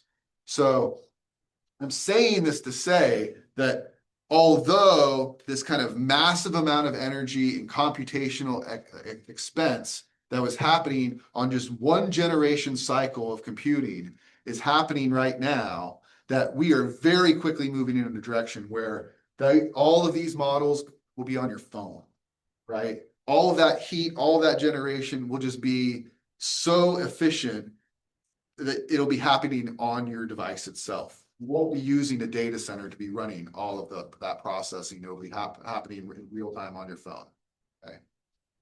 Now, what does some of that look like in terms of solutions? This is all coming out of the Microsoft Sustainability Report. It comes out every year. I'm regularly engaging with people who are concerned about the sustainability, about the amount of energy being used, the amount of water, and I'm tracking what Microsoft is doing in this way. So they're shifting to this kind of direct to chip liquid cooling. So small amounts of water that's cycling through to keep the chip cool. And they're also using a lot of recycled water, reuse water, and they're actually doing things like tying into water treatment facilities that, and then essentially what they care about the water is they just care about that the water is cold. They don't care that the water is, drinkable. They don't care that the water is, they just need large amounts of cold liquid, and water happens to be the cheapest one that we have available. So partnering with, say, Quincy, Washington, so that they can end up using and being much, much more efficient, saving 1.5 cubic meters of water annually for community drinking water, because the actual the reuse center in Quincy is using that to generate more drinkable water. So that's the direction that a lot of this is going, and this kind of reduction of the intensity of the water that they're doing. So you had this kind of massive increase until about 2022, 2023 as these models are being generated. But we're still continuing to generate these models, these newer models, but the energy use is beginning to decrease, the water consumption is beginning to decrease. Microsoft's going to this place where they just got like air cooled. So you can imagine that you're running this thing, you're timing it so that you're in the middle of the desert in the middle of the night when it's freezing cold, and that there's this air cooling that's happening within the data center during that time period. There's innovative things where you've got a massive skyscraper, you put the data center in the bottom of that skyscraper, and now the entire heating for that entire building is coming off the radiant heat that's coming out of the actual generation of heat from the data centers. So a lot technology, in my optimistic view, is going to help us solve a lot of these problems. Excuse me. Yeah. Are there any limits being put on AI today? The reason I'm asking this is I took a course at Oxford University last year on AI, and it was called AI and George Orwell. There were some professors from Japan and India and people throughout Europe in this course. They were very worried about AI. And some of the discussions there really frightened me of what AI can do to civilization. And I do not want to deny that conversation or that view in any way, but as an optimist and as somebody who wants to see others move into this optimistic direction, it is so important that we all know what this thing is, how it works, what it can and it can't do, so that way we can make informed decisions about the direction that we want to see it go. Because it may not have a choice from what I had heard. It could actually could kill all of civilization. So what I don't want to do is go into a space where we are telling people that we don't have choice and we don't have power, right? That to me is not the reality that I live in.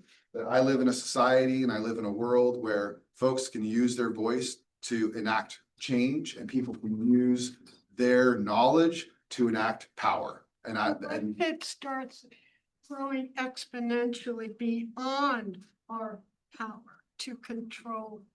Again, I have a very optimistic view about humanity, its relationship with technology, and the direction that things are going.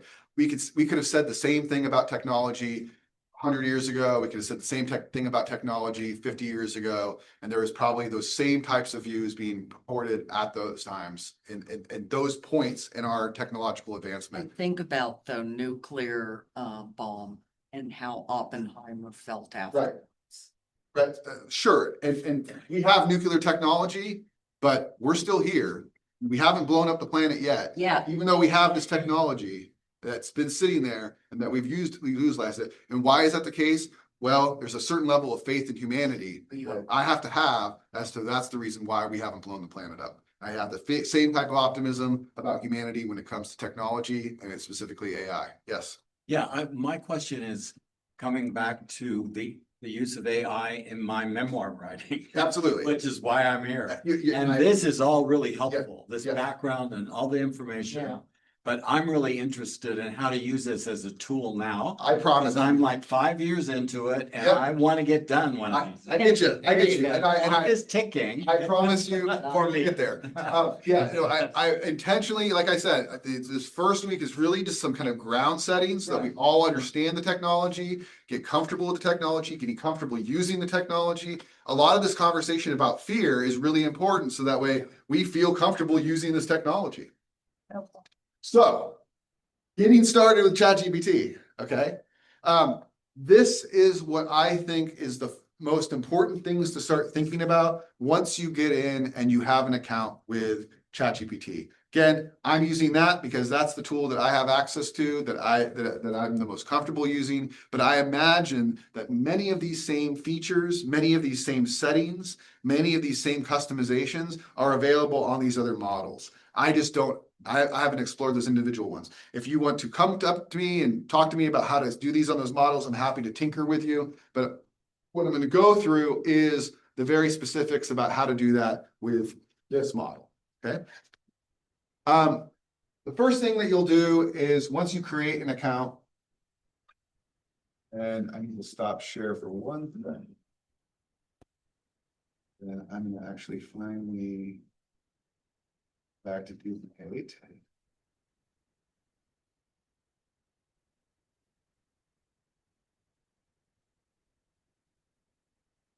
And that's all right.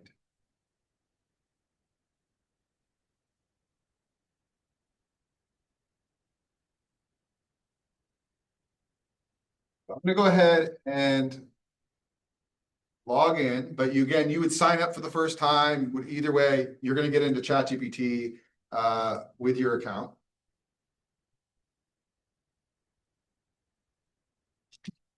Okay, so I've got to do a little bit of background work. That's just because I've got this institutional license.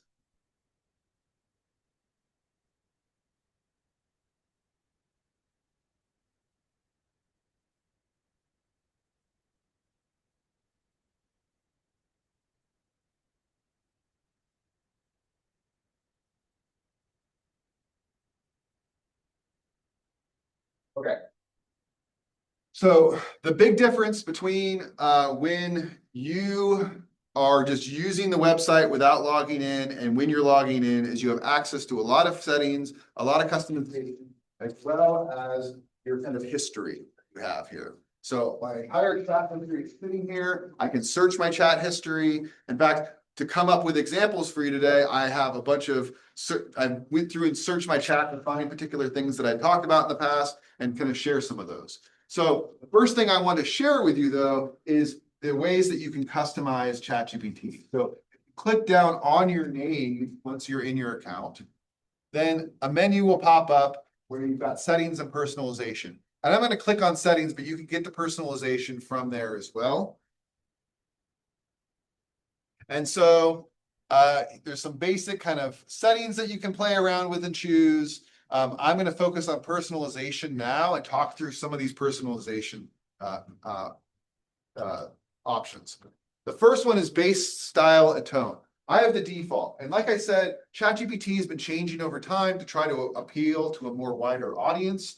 Now it's kind of got a little bit more of a business kind of a feel to it. Things are a little bit more concise than they used to be. It's less conversational, but you can revert back to some of these other settings, these other kind of approaches. And I would encourage you to do this. I would encourage you to do this and try some of these to say, oh, that's a little corny. That's a little silly. Like I've got a colleague who early on made his be quirky. And so he's like asking like very technical questions. And it's like, it's always throwing these little puns and punchlines at the end. And it's like totally not helpful for him, especially if he's trying to build documentation to have all these like weird little quirky like jokes in there. And then I tried professional. And what I found with professional was oftentimes my daughter's like, tell me a story with your phone, because she knows that we can do this with voice mode. And I say, okay, tell me what you want the story to be about. And she'll recount something from her day or something that she enjoys or appreciates. So she wants the story to be about her and about Bluey and about her dog Lily and about going into the fairy garden in the backyard and about going to the beach. So I say, hey, into the voice mode, give me a night story about Fiona, her dog Lily, her friend Bluey, going to the fairy garden and then going to the beach. And then it tells a really wonderful children's story. But when I had that professional on, it was like, and I'll do it in a professional tone. I'll keep it professional for you. And it's like, that's not what I need my daughter to be hearing at the beginning of her night story that I'm trying to come up with, right? So play around with these, see what does and doesn't work, because this is kind of custom tailoring the output to be what your flavor of communication might be. Okay. There's some other ones in here, characteristics. I've got these all on default. Emojis is kind of a more recent one that you'll start to see, which is kind of nice if we kind of if that's the direction we're going. We're like, not only do you have a nice header structure, because it really does produce great documentation. It has really great header structure and like the bulleted list and all that. So having little emojis that kind of visualize what the topic is, it's kind of nice to have built in.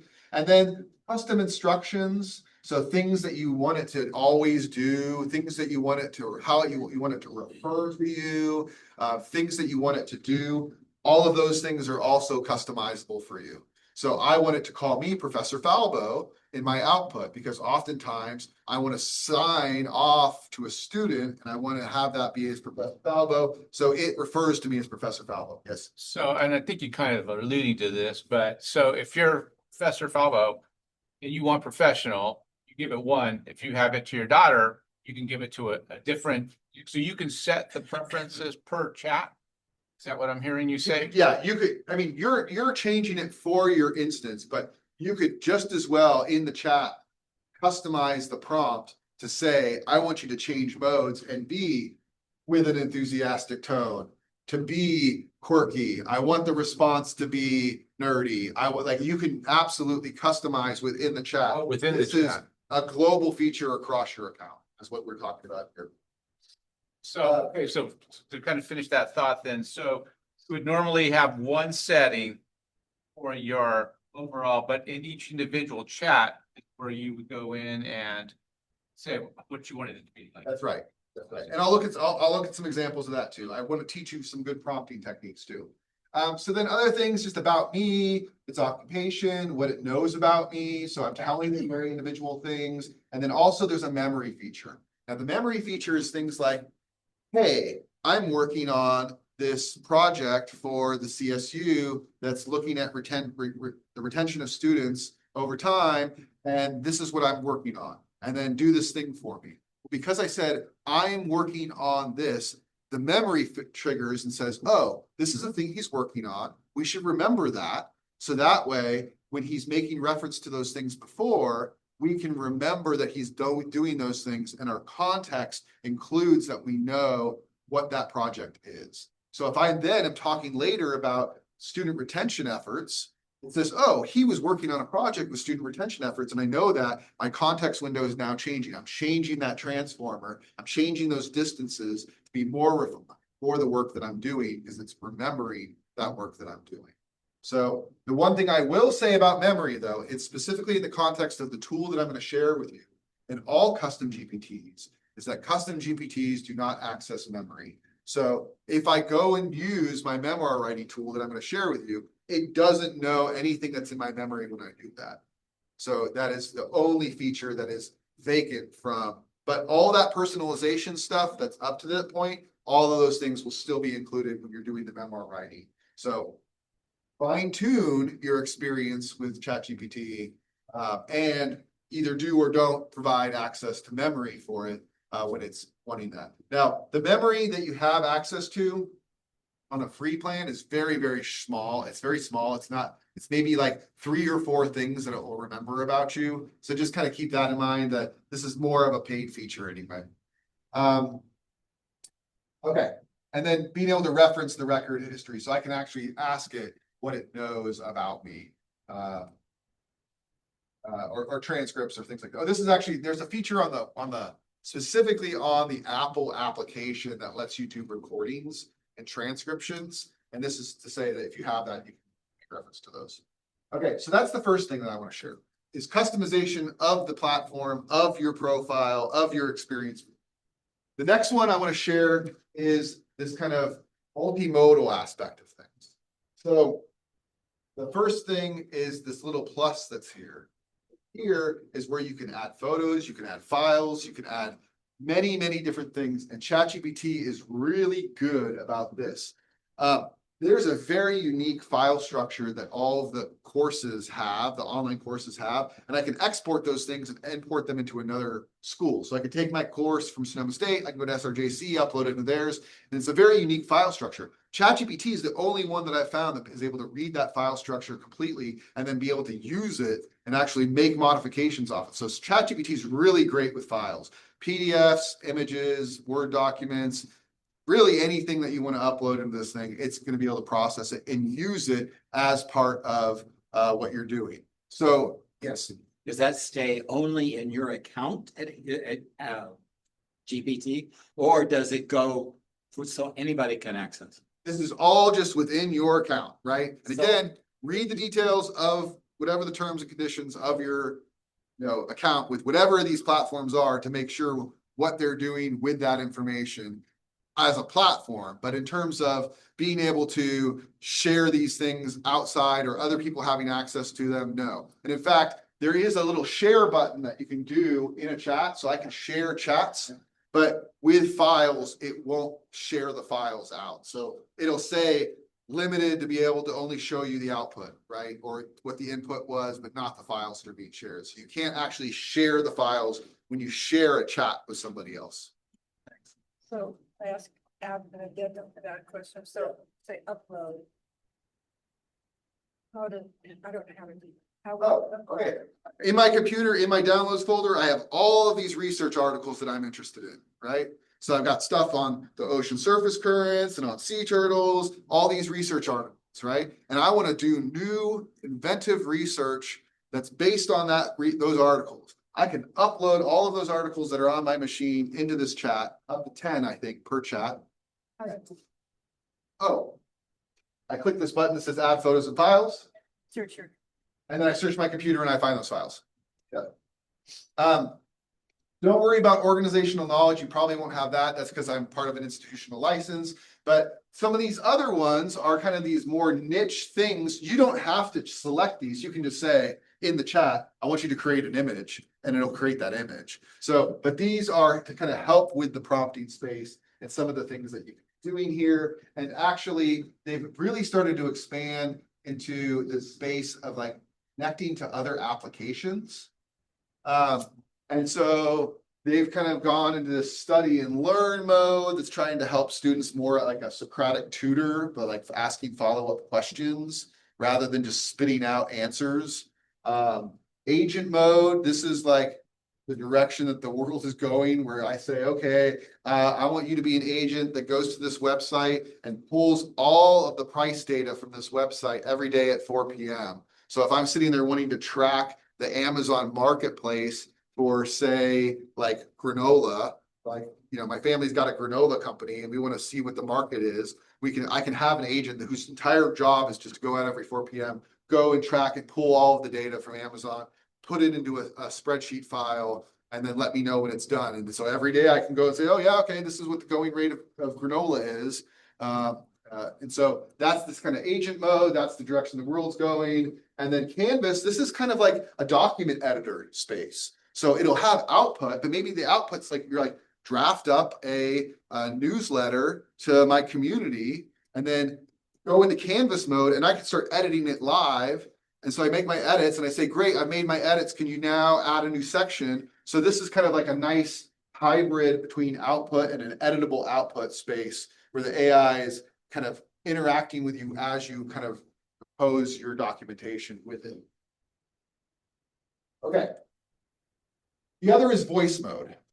And I would encourage, I can't use this as the way to demonstrate voice mode. And so I will save that for when I start introducing the Memoir writing tool a little bit, because I'll use my phone for that. I just can't share multiple microphones through Zoom. And so it's more of a challenge of the Zoom platform than anything else. But on the website, you can click on this button here. You'll ask you to give access to the microphone. You have access to the microphone and it'll go from there. Now, one thing I can do is I can just kind of give you, like I can try to see if it'll just display what the audio sounds like with it, but I won't be able to actually interact with it the way that I would want to. There's a number of voice modes. So I'll share that with you, which is really interesting that I found. And so in voice modes. Hey there. I've got a really great feeling about us teaming up. How can I jump in and... Hey, how's it going? I'm looking forward to working together. Let's figure out... Hi there. Nice to meet you. I'm excited to help you. Hey, I'm ready to hit the ground running. You have a number of voice modes, voices that you can select, you know, pick your flavor. There was an interesting early development with this where it was pretty clear that OpenAI had taken Scarlett Johansson's voice and used it. Scarlett Johansson was famously an actress in a movie about AI called Her, in which she was the voice of the AI. And so they had to kind of like get rid of it eventually. But yeah, so there's a number of voices that are there for you to play around with. And we will explore that a little more if you have the app. And again, I'll just show you very quickly what that looks like. Let me stop the share. and go to this video. And let me go to ChatGPT and do this. So this is a custom GPT that I wrote. And this is to train our student workers on how to support faculty who may call in and be struggling with the classroom technology.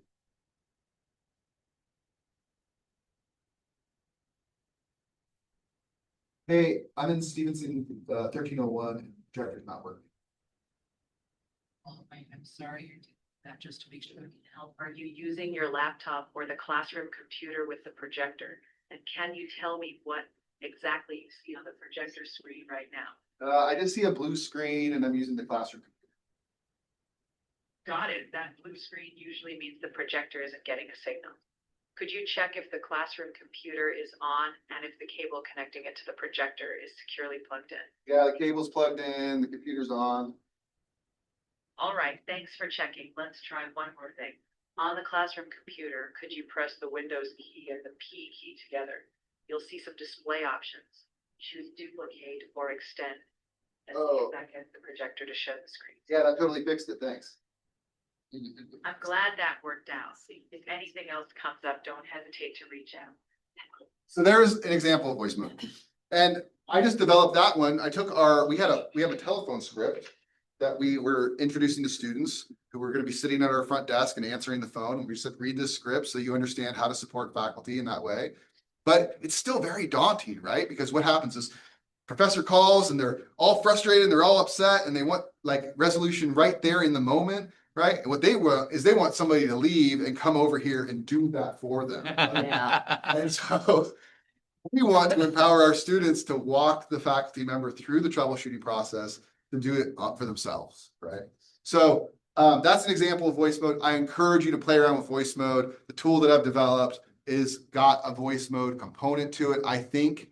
And for me, if I was writing memoirs and I'm wanting to collaborate with a partner, I would probably be doing it in an oral manner rather than a typing manner.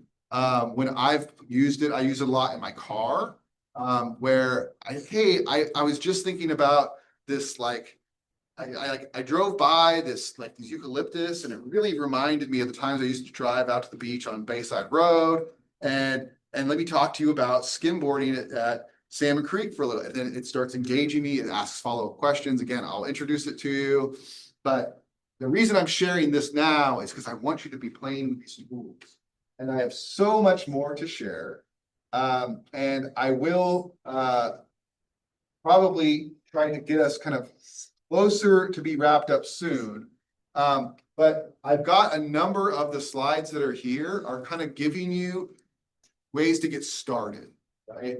And so a lot of what it is that I'm wanting you to do is try just the chat feature itself.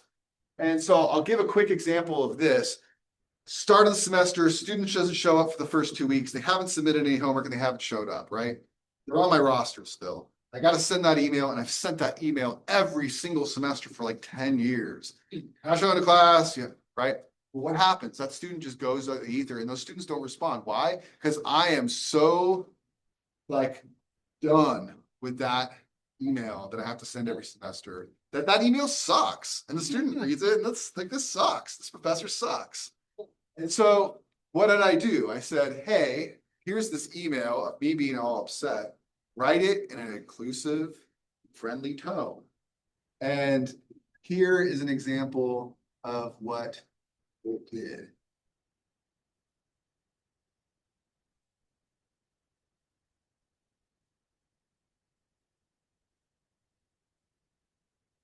I hope this message finds you well. I'm Professor Falso. I recently stepped in as the new instructor. I'm reaching out because I noticed you missed last week's class, and I want to take a moment to introduce myself and check in with you.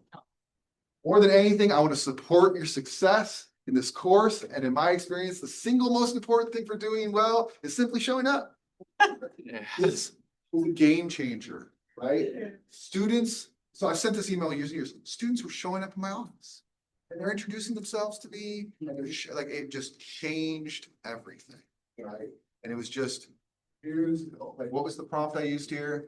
Use a warm, inviting tone that's inclusive and with a growth mindset, right? Like, so play around with that.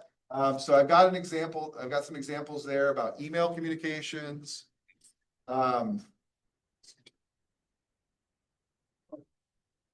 There's other fun things that you can do. So using it for meal planning, using it for learning how to use a new application. Hey, I just got these smart bulbs. How can I use the Fiat app with these smart bulbs to connect them to my Wi-Fi so I can control them with my Google app?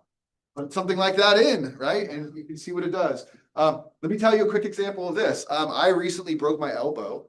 And so then I got to go to the follow-up appointment, and I really want Kaiser to approve acupuncture.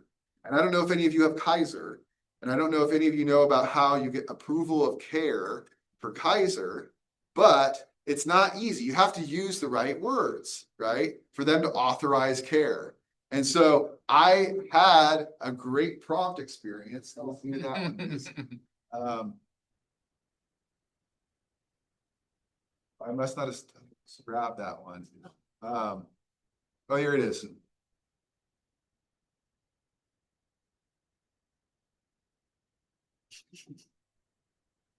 Okay, broke my elbow 6 weeks ago. After a splint for a week, I was placed in the brace, extended towards straight, 5 degrees per week. I have my scheduled follow-up today. I'd like them to prescribe acupuncture. What details can I provide to help them authorize that care? It's giving me the medical jargon that I need. And then it's pretty smart at the end where it's like, it says, if insurance authorization is required, diagnosis code, medical necessity, if possible, okay. And then it says, whether insurance is PPO, HMO, or Kaiser.